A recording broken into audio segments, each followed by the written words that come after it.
ജമാഅത്തെ ഇസ്ലാമിയുടെ പേരിൽ വ്യാജ പോസ്റ്റർ പ്രചരിപ്പിച്ച ബിജെപി പ്രവർത്തകർക്കെതിരെ പരാതി.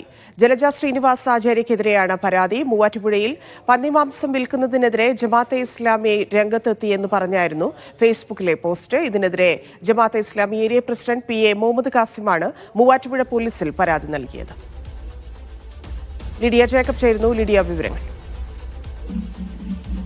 മൂവാറ്റുപുഴയിൽ പന്നിമാംസം വിൽക്കുന്നതിനെതിരെ ജമാഅത്തെ ഇസ്ലാമി രംഗത്തെത്തിയിരുന്നു എന്ന് പറഞ്ഞ ഫേസ്ബുക്ക് പോസ്റ്റിലാണ് ഇപ്പോൾ ജലജ ശ്രീനിവാസ് എന്ന BJP പ്രവർത്തകയ്ക്ക് എതിരെ പോലീസിൽ പരാതി വന്നിരിക്കുന്നത്. Jamaat Islami area president PA Muhammad കാസിമാണ് മൂവാറ്റുപുഴ പോലീസിൽ പരാതി നൽകിയത്. ഫേസ്ബുക്ക് പോസ്റ്റിലൂടെ ഇത്തരത്തിൽ മൂവാറ്റുപുഴയിൽ പന്നിമാംസം വിൽക്കുന്നത് ജമാഅത്തെ ഇസ്ലാമി തടയുന്നു, അല്ലെങ്കിൽ അത്തരത്തിലുള്ള ഒരു പോസ്റ്റർ ഫേസ്ബുക്കിലൂടെ പ്രചരിപ്പിക്കുകയായിരുന്നു. ആ പ്രചരിപ്പിച്ചതിനെതിരെയാണ് ഇത്തരത്തിൽ പരാതി നിലവിൽ വന്നിരിക്കുന്നത്.